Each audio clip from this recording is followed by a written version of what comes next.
మనం జరుపుకోబోయే ఆవిర్భావ దినోత్సవం సక్సెస్ కోసం ఎంతో చిత్తశుద్ధితోటి దూర ప్రాంతాల నుంచి మనం చేసి వచ్చిన మన మిత్రులందరికీ కూడా వేదికను అలంకరించిన పిఎస్సి సభ్యులు, ప్రధాన కార్యదర్శులు, అధ్యక్షులు, అదేవిధంగా ఈ ప్రోగ్రామ్స్ కమిటీలో ఉన్న కేకే గారికి, వారి బృందంకి అనేక సందర్భాల్లో మనందరం కూడా కలుసుకుంటూనే ఉన్నాం.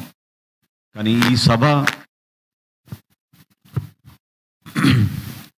ఈ సభ ప్రత్యేకత మనందరం కూడా మన పార్టీ అధ్యక్షులు పవన్ కళ్యాణ్ గారు, జనసేన పార్టీలో ఉన్న జన సైనికులు, మన వీర మహిళలు, వాళ్ళు ఏ విధంగా ఒక అంకిత భావంతో మనలందరికీ కూడా ఒక వేదిక ఏర్పాటు చేశారు. ఆ వేదికలో మనందరం కూడా ఈరోజు పాలు పంచుకుంటున్నాం.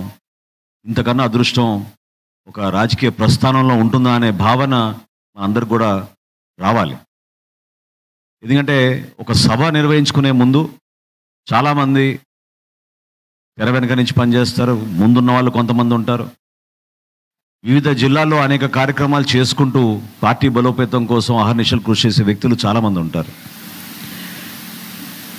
2014లో పవన్ కళ్యాణ్ గారు పార్టీ స్థాపించి ఆ రోజు రాష్ట్రంలో ఉన్న రాజకీయ పరిస్థితులు ఎదుర్కొని వ్యక్తిగతంగా కాకుండా సమాజానికి నేను ఏదో ఉపయోగపడాలనే ఆలోచనతో ఆ రోజు ఆయన వేసిన అడుగు మీరందరూ కూడా చూశారు. ఆ రోజు నుంచి కూడా ఆయనకి అండగా నిలబడిన అనేక మంది ఈరోజు కొంతమందికి అవకాశం కల్పించవచ్చు, కొంతమందికి రాకపోవచ్చు, కానీ మీరందరూ ఆయన దృష్టిలో ఉన్నారు. హరిప్రసాద్ గారు ఉన్నారు ఇక్కడ.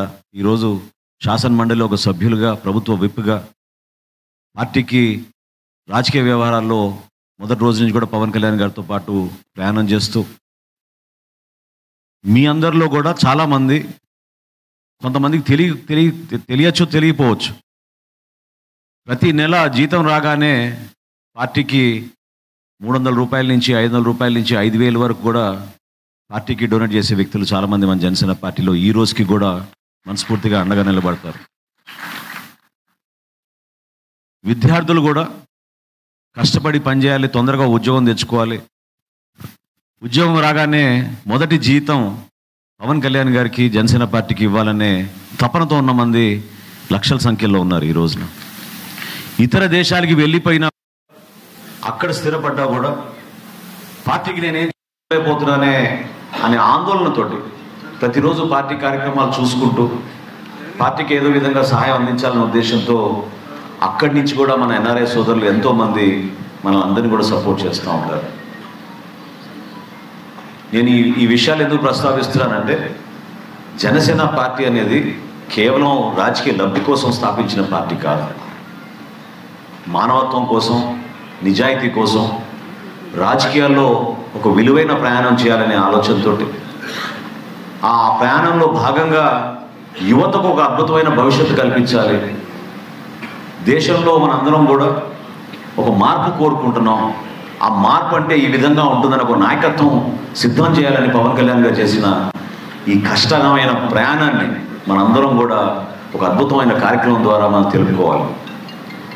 ఆవిర్భావ దినోత్సవం ప్రత్యేకంగా, ఈ పర్టికులర్ ఆవిర్భావ దినోత్సవం పిఠాపురంలో మనం నిర్వహించుకోబోయేది అది మనది కాదు.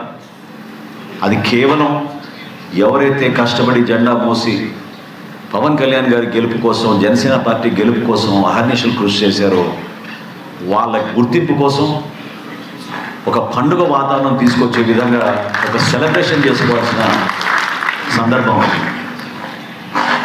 It is about recognising the hard work and sacrifices of all our Jana Sainiks and Veera Mahilas, and it is a moment of celebration. ఒక అద్భుతమైన విజయం సాధించాం. దేశ చరిత్రలోనే ఏ రాజకీయ పార్టీ సాధించని విధంగా ఒక గొప్ప కార్యక్రమం ద్వారా ఎన్నో పోరాటాలు చేసి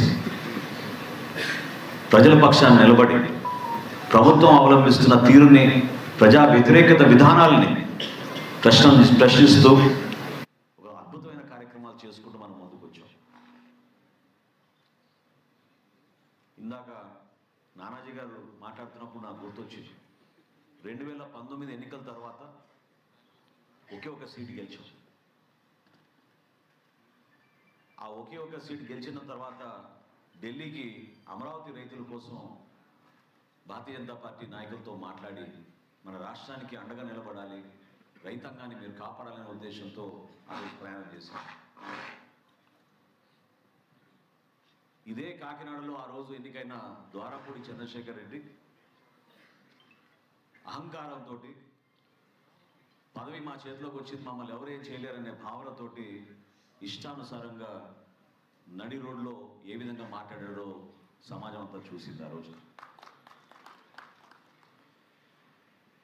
ఆ మాటలు వారి అహంకారానికి, క్షేత్రస్థాయిలో ఉన్న వాస్తవాలకి విరుద్ధంగా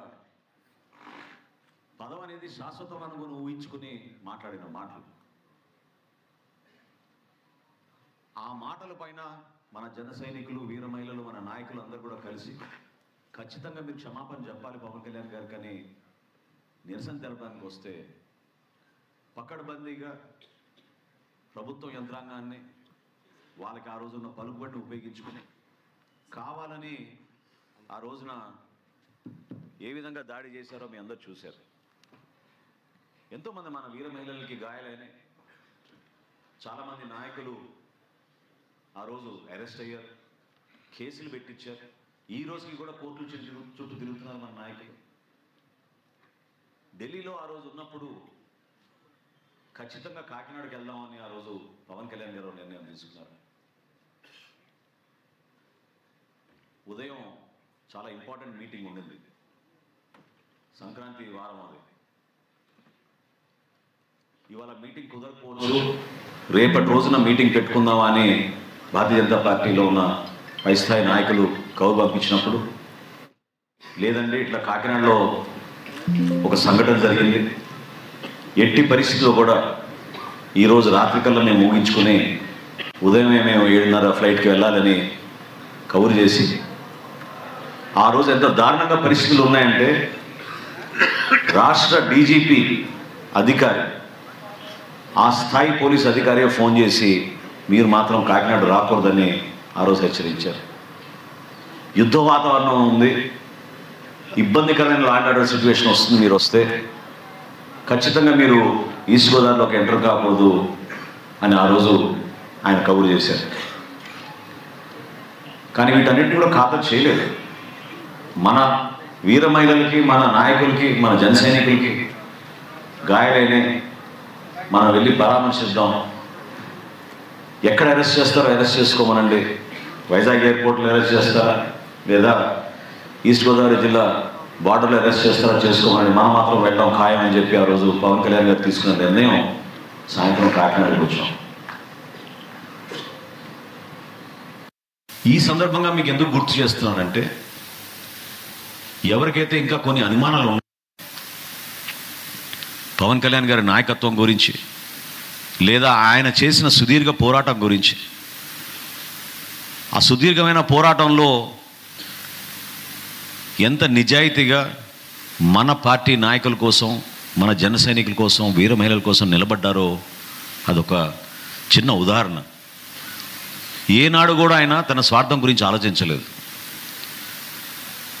చాలా సందర్భాల్లో కొంతమంది ఇతర పార్టీ నాయకులు ఆయనకు ఆఫర్ చేశారు, మీరు మా పార్టీలోకి వస్తే మీకు ఆ పదవి ఇస్తాం, ఈ పదవి ఇస్తాం అని.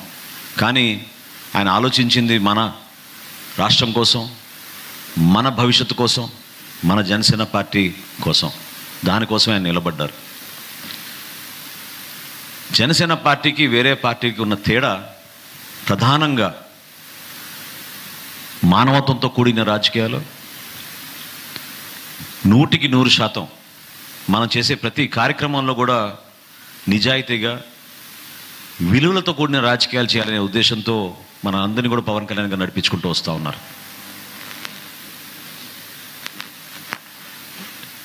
ఒక పెద్ద బహిరంగ సభ చేసినప్పుడు అన్నిటికన్నా ముందుగా ప్రజలు ఆలోచించుకునేది, పార్టీలో ఉన్న పెద్దలు ఆలోచించుకునేది మొబిలైజేషన్. అంటే ఎక్కడి నుంచి, ఏ ప్రాంతం నుంచి జనాన్ని తరలించాలి, ఏ జిల్లా నుంచి ఎంతమంది వస్తారు, ఏ నియోజకవర్గానికి నుంచి ఎంతమంది వస్తారని. కానీ మనకు మాత్రం పవన్ కళ్యాణ్ గారు వస్తున్నారంటే కనీసం 3 నుంచి 5 లక్షల జనాభా ఏ సభకైనా హాజరయ్యే విధంగా ఒక అద్భుతమైన కార్యక్రమం జరిగిపోతుంది. మేమందరం కూడా ఒక టీం వర్క్గా మేము పనిచేసుకుంటాం. ఎవరి బాధ్యతలు వాళ్ళు తీసుకుంటాం. మీలాగానే మీరు కోరిన విధంగానే సభ సక్సెస్ అవ్వాలని కోరుకుంటాం. పవన్ కళ్యాణ్ గారికి భద్రతా లోపం ఎక్కడ లేకుండా జాగ్రత్తగా ఆయన వచ్చి మంచి ఉపన్యాసం ఇచ్చి మన భవిష్యత్ ఏంటని మనం తెలుసుకునే విధంగా మనం కూడా సిద్ధం అవ్వడానికి ఆ కార్యక్రమం విజయం కోసం ఆలోచిస్తాం. ఎవరికి స్వార్థాలు లేవు ఈ ప్రయాణంలో. ఈ రోజున ఇంతమంది శాసనసభ్యులుగా, ఒక పార్లమెంట్ సభ్యుడిగా, ఒక మంత్రిగా, వివిధ కార్పొరేషన్లకి చైర్మన్లుగా పదవులు వచ్చినాయంటే అది 100% పవన్ కళ్యాణ్ గారు ఇచ్చిన గుర్తింపు.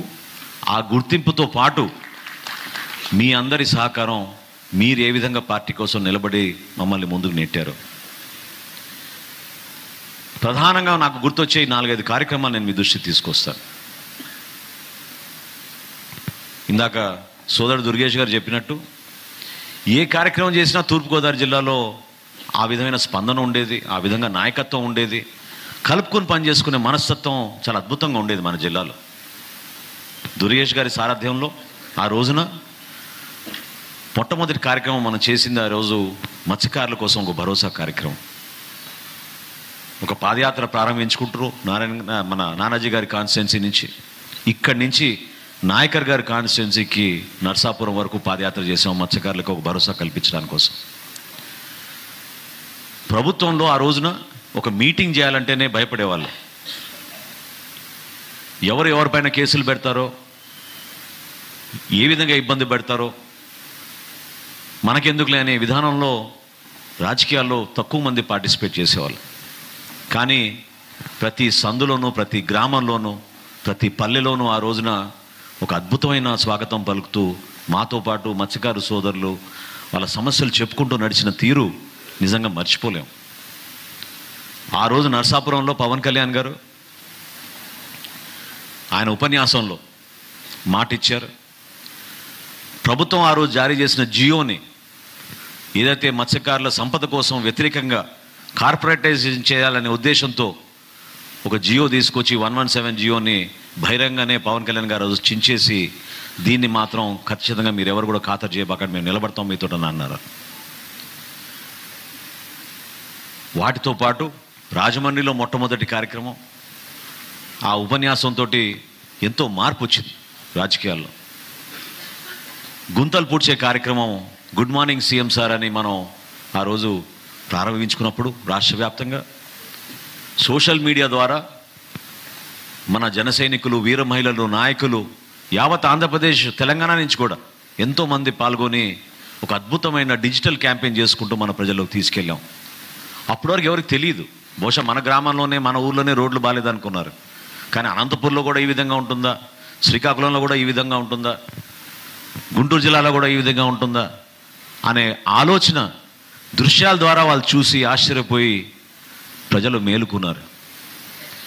దుర్మార్గంగా బట్టలు నొక్కే కార్యక్రమం పెట్టి అద్భుతమైన సంక్షేమం చేసేస్తున్నాం, ప్రజలకి ఎంతకన్నా ఏం కావాలి అనే ఆలోచనతోటి మూర్ఖంగా వాళ్ళు చేసిన పరిపాలన ఎంత నష్టపోయామో మీరు చూశారు. ఈ రోజున కేవలం గుంతలు పూడ్చడానికి 1600 కోట్ల రూపాయలు కేటాయించుకున్నా కూడా పూర్తి స్థాయిలో సరిపోవడం లేదు. కొత్త రోడ్లు కాదు సుమా, గుంతలు పూడ్చుకోవడానికి అంత దుర్మార్గంగా వ్యవస్థల్ని నాశనం చేశారు.